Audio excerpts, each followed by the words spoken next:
Hey community, in today's episode, Matt McCoy is joined by songwriter Jared Anderson. They talk about how to improve as a worship songwriter. So whether you've been writing songs for years and you don't know what to do with them, or whether you're just starting to consider writing songs but you don't know where to start, we hope this interview is helpful. Enjoy. What's up, everybody, and welcome to today's edition of Loop Live. My name is Matt McCoy. I'm the host of the Loop Live show and the founder of loopcommunity.com. And today I've got a great interview and conversation that we're doing live with my friend Jared Anderson. Jared is an incredible worship leader, great anointed, gifted songwriter. He's written songs like Great I Am, Lord I'm Amazed, Rescue, on and on and on and on. Many, many amazing songs. Love his heart for leading worship and writing music and getting songwriters into a space where they feel comfortable and just inspiring creativity and songwriting amongst worship leaders. So we're going to talk about how to improve as a worship songwriter. I'm really looking forward to this conversation. So here's my friend, Jared Anderson. Jared, what's up, my friend? Man, Good to see you. Good to see you, man. It's been a while. Yeah. I want to talk today about worship songwriting. Something that you know a little bit about. How long have you been writing worship songs? So I was 15, I guess. So like 25 years. Wow. I should know things. Yeah, you should know some I'm things the expert here. now. So, if a worship leader is wanting to start writing worship songs, Mm-hmm. where do you think the best place is to start? I'm thinking I'm going to call it the prayer room. But that's not always a room. I think it's a space where I would almost describe it next to, when you're like half asleep and half awake, Mm-hmm. and there's kind of a thinness to the difference. It's on that It's on the border where your heart is here, or whether it's in another place, like in God or in deep conversation, like where you're fully surrendered. That fully surrendered place is where the life is. You talk about like going outside for that golden hour for a photograph in the morning or the night, because the sun isn't direct, and it's that place that's where the inspiration dwells. Yeah. So for the 15 years you've been writing songs, how have you seen yourself grow as a songwriter? I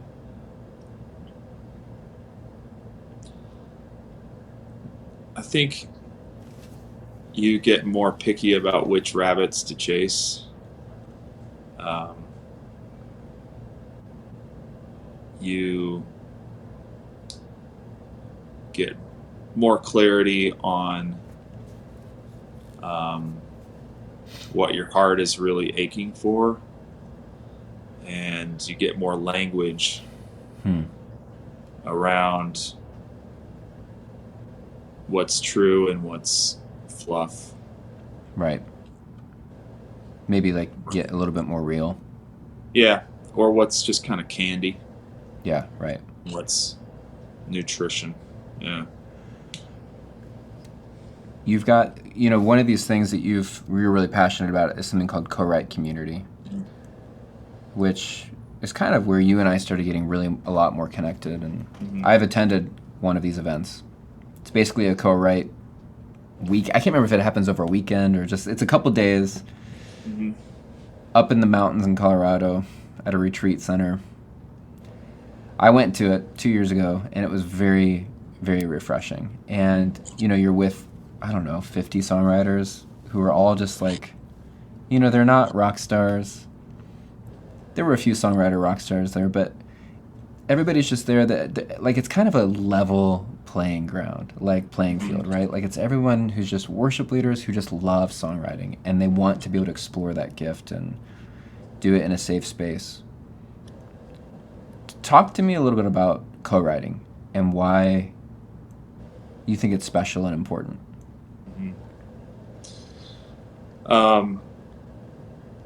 I think what very often our human heart is longing for is like a witness, someone to see both the heaven and hell that we're enduring. And in collaborative writing, it takes that sense of witness to an idea or thought or a piece of inspiration that you think has potential.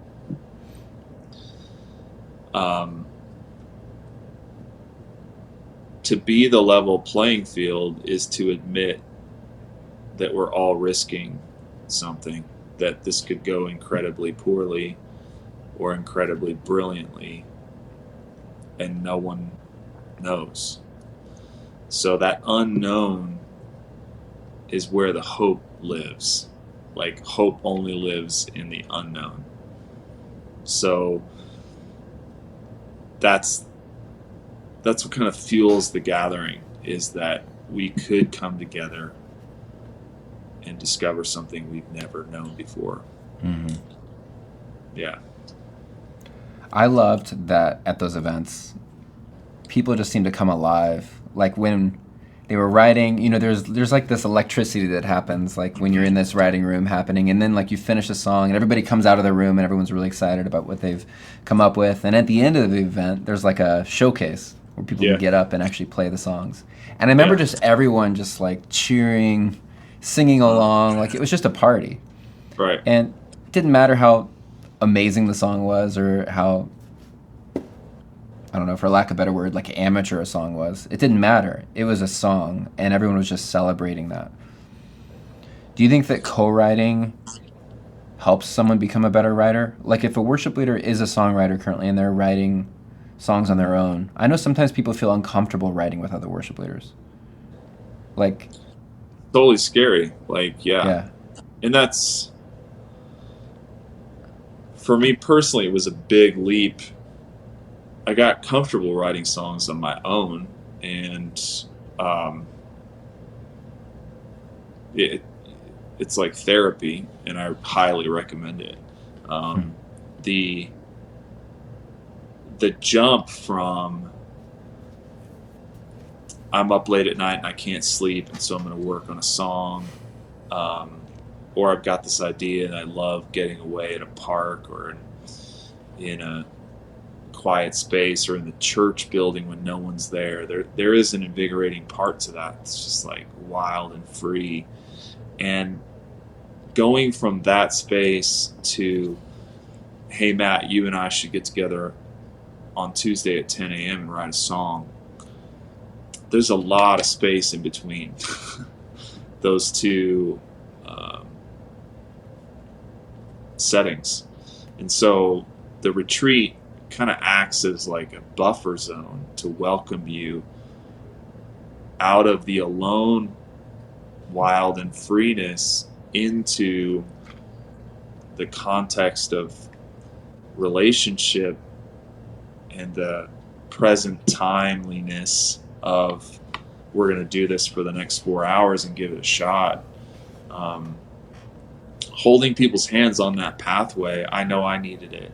And so it's a privilege to get to welcome people, to not leave them high and dry. There is an element of banging your head against the wall that comes with the territory of chasing that one line that just isn't quite right yet, and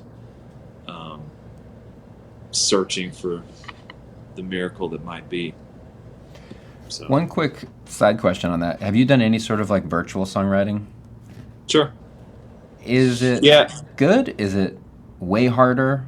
Like, it's really hard to meet people, to write with someone that you've never been in a room with, and to connect something about it doesn't translate well in my experience, or it can just be, it adds another layer of difficulty in the separation. Because is there a delay?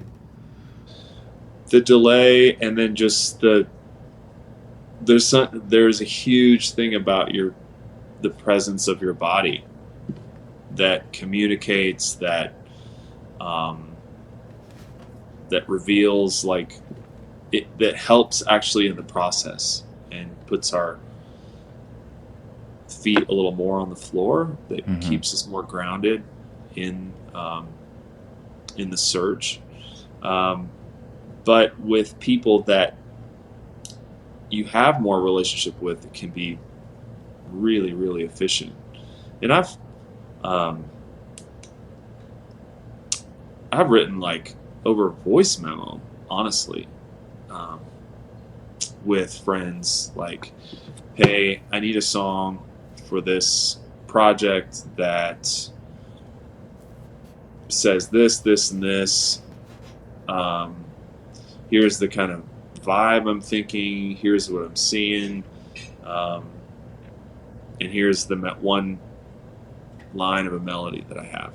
And then this girl, like, sends me a voice memo back of this verse idea. And I'm like, oh my gosh. So I switch one line at the end of it, and I do the chorus, and then we just keep ping-ponging back ideas until we land on kind of the lyric structure. So yeah, it's like dating over text. I don't know. Yeah. It's fabulous. How many songs are you working on at one time? Like, do you try to just, like, write a song, finish it, close it, move on to the next one? Or do you have, like, 10 songs happening all at the same time? No, I probably have 3 or 4 that are in motion. Yeah. Some of them give me a run. Yeah, patience. And then other ones you spit out. One, I wrote one for a sermon series at our church, and I got chicken, and I just didn't play it. Yeah. So how do you decide when it's I don't just know done? that you ever graduate from that. Like, yeah, I used to, like, write them in the morning and lead them at night, with that kind of, like, adventure spirit. And now I'm a little bit more gun shy. Yeah. In my do you think that's case. because you feel like people expect, like, do you feel the pressure of, like, oh, this is the guy who wrote Great I Am, so the next song has to be another Great I Am? Like, is there weird pressure that you feel on that? No, because it's really good to disappoint people, I guess. Yeah. No, I think I truly think as artists we're, like, I mean, I have a high belief that art is prophetic, and that that we're prophesying, we're praying on behalf of people who can't pray for themselves. And so, I mean, if I really believe that, I should grab the song and play and it. go and do it. Honestly, yeah. Mm-hmm. So I'm preaching to myself a bit. How do you know when a song is done? Like, you close the book on it and be like, this is it? Yeah, that's a great question. I think you know when you've tried it and it feels right, and then you know in the presence of other people whether it's done or not. Yeah, you very often need, I think, especially in a worship song, worship is just a category of its own because it's meant to be shared and congregational. It's meant to be sung by someone other than the artist, and it's and not just sung along with, but, like, replicated. Like, in a worship song, you're hoping that if I lead it, you will take it and you will lead it. Like, that's Mm-hmm. We don't have that in, Yeah. In pop music. They're like, we're not expecting you to go and play this. So, yeah, there's just a high value in the transferability of songs. So, yeah, I would venture to say, though, that most of our writing needs trimming, not like, oh, that doesn't feel done yet. mm-hmm. It probably mostly needs like cutting back. Yeah. Because to be bare and essential feels scary. Yeah. But is probably what we need most. But I had an experience, even just yesterday, I was working on a song, and for the bridge really only needs, like, I think it only needs about 4 lines, basically. But I just wasn't getting the lines I wanted, so I ended up writing like 10 lines. And now I'm like, well, I got to trim it back, but I can't. How do you decide like which ones to keep? Sure. Which ones just to toss out? Because they all work, right? But some are better than others, obviously. Yeah. And yeah, it's like, am I going to do here like this like 8 or 16 line bridge, like a so will I kind of thing, or do I really need to trim them back, to these 4 lines? And I think what I've kind of had a trouble with is that maybe I go into something like, I'm going to write a worship song that worship leaders could sing. And so I come up with a chorus that's like, oh yeah, this is a great worship song. But as I start writing it, maybe I'm like just being more honest or something. And some of the lyrics I'm writing, I'm like, ooh, that's pretty honest. I don't know if churches are actually going to sing that. Now it's become a devotional song. It's not really a congregational worship song. So the problem is that some of the songs I'm writing end up becoming hybrids. It's like, is this congregational? This is actually maybe more devotional. Right. When it's like, dang it, I started writing this as a congregational song, and somehow it's become a devotional song. Have you ever had that kind of problem? Oh, it's riddled with all of that.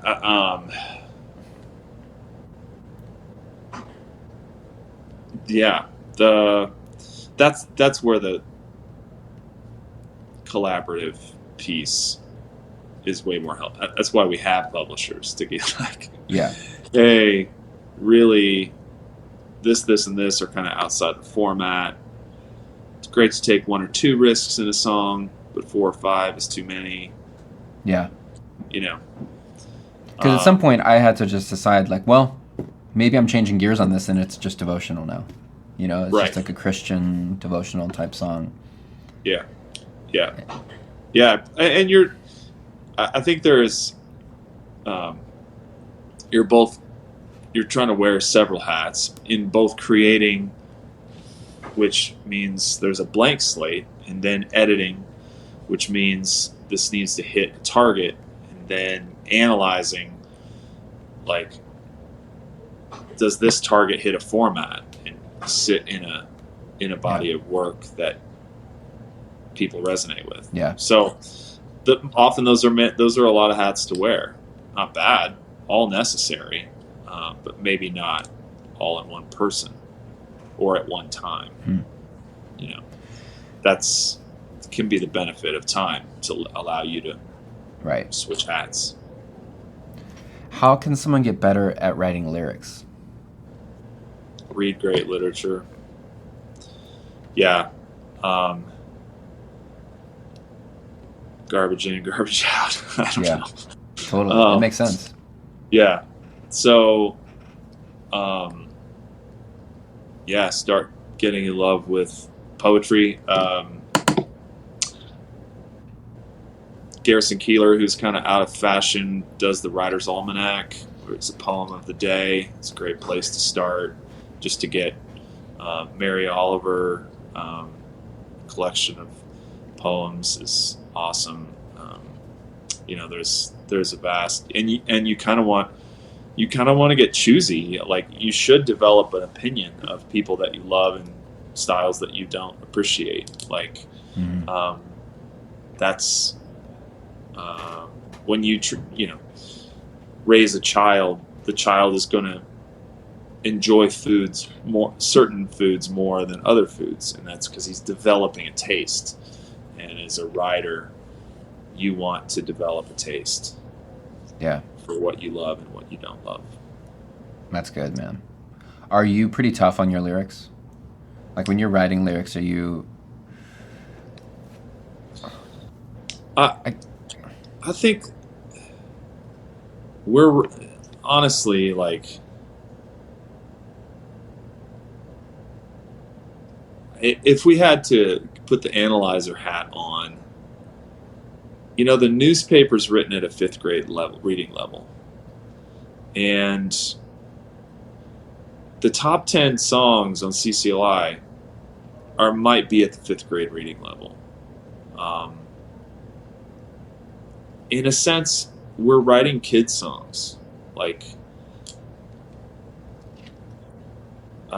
so it doesn't, you know, like a song like No Longer Slaves to Fear is profound, but it's simple, you know. That's part of the beauty of it. And so I would be harder on the sense of redundancy, like we've already said that and now you're just saying that again. Yeah. But it does need to be simple. It can be it's really good to be conversational. And the beauty of it is that there's always a story underneath the song, and the song never tells the whole story. That's where art is subversive, and so it's really good to be deep, but your depth should not be revealed to its fullest in one of your songs, you know. Yeah. What does a worship leader do with a song once you've written one? I guess the question is like, how do you know when it's time to actually do something with it, or play it live, or record it? You know, I know there's a lot of songwriters out there who, you know, have 100 songs that no one's ever heard before. Yep. But at some moment in time, they decide, I'm going to make a album. I'm going to record 10 of them. Mm-hmm. I guess when you're writing, like, what is the goal? Like, what is it like, okay, I'm writing this for an album that I'm going to release next year. How does a worship leader know when to do something with their songs? Because you could write and write and write, but then you just have a notebook full of songs that no one's ever heard. Totally. That's a great question. I think, again, we need a witness to our process. I think of like raising children, like your son or daughter loves to go out in the driveway and play and shoot baskets. And at what point do you say, I think we need to join a team? Because you kind of have a passion around this. I can sense it. Like, pretty good at it, work at it. You're like, follow it on TV, you know. And then once they get in a team, you start saying, wow, I think you're playing above the level of the competition, or maybe you're playing below and we need to step down. You know, sports is a lot more objective and easier to kind of define than the songwriter. But with your feet on the ground, knowing like, I am a songwriter, like, that feels like me. I'm a songwriter. Yeah. What do songwriters do? They write songs. And then we take the next risk. And sometimes we don't always know what that next risk is, and we need to ask for help. And someone who can come along and be like, hey, dude, that happened to me. That's how I got started. Was I wrote songs in college that, and I think you may know some of the story, but I just wrote stream of conscious, like, songs that I could honestly say I'm not sure what this means. It wasn't a worship song. It was, but I just loved doing it, and I came alive doing it. And this guy that lived on my floor was like, what's it going to take for you to make a CD so that I don't have to walk down this hallway to your room to hear you play these songs? He's like, I'm putting $300 in the pot. $300. And I went and made a CD. And about a year later, he had something in his hand that he could play. Yeah. Without me in the room. And it was just me and a piano. It was called You, the Piano, and Me. That's the name of the record. And so joyful, right? So simple. I think it cost me like $1,200 to get it recorded and to press 100 copies, and I sold them out of my room. Mm-hmm. And that was the start. And I went, and from there, like, I signed up for Battle of the Bands, and I went out and like started playing in coffee shops, and like, you just do, one step does lead to another. So making it available, literally, I mean, my daughter is like, Dad, let me show you the song. And it's some girl on like a Casio, like quantized Casio, piano, janky piano, and vocal. And she's like, basically like spoken wording, over this like 4-chord progression. And my 14-year-old daughter's like in. She's in. Yeah. We're making it far too complicated very often because we're like, it's not Hillsong. Yeah. That's a really interesting thought. And so if I'm getting like personal on this one, I've done a few albums, but the last one I did was in 2015, and I haven't done another one because I'm just like, I don't know if I have anything to really add to the noise, or to the industry. It's not like I'm Hillsong, I'm not Bethel. Like, all these people are doing it, and they're doing a great job. And my songs are definitely not like an Elevation kind of quality, right? I'm scared too. But I do wonder, like, maybe it's way overthinking it and realizing that, I do have something unique to bring, and it's going to impact somebody. Like, hopefully, like maybe like just like that girl playing her Casio keyboard, like, I think we might overthink it a lot. Man, she hit my daughter between the eyes. That's for sure. Yeah. And I don't even know how my daughter found it, unfortunately. Mm-hmm. But, that's the beauty of art, is it typically comes out of nowhere. Yeah. I mean, I remember the first time I was in college when my buddy pulled me into his car. I was like, listen to this. And it was the first Coldplay record. And I was like, yep. It was like a testimony, He was sharing with me an experience. And I still remember it. He had no idea what he was doing. Neither did Coldplay, honestly. They just did a record, right? Yep. So there's a beauty in not knowing what you're doing. And that's what we're trying to recover. Is this innocence and this surrendered place of like, yes, I will go with you. Will you come with me? Will you join me? Can you hear? Yeah.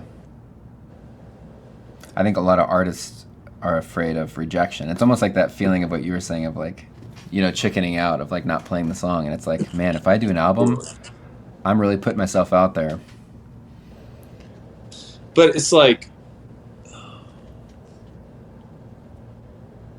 the reason we have community is to be held accountable for the words that we say. And very often we've been hurt by a community and so we don't want to keep offering our songs because we get critiqued, if it were all positive feedback, we'd be producing so much more, right? Or at least we'd be sharing so much more of what we produce. Mm-hmm. But it is scary. It's like, man, I don't want to be rejected. I don't want to be passed over, minimized. Like, oh, another EP from Anderson.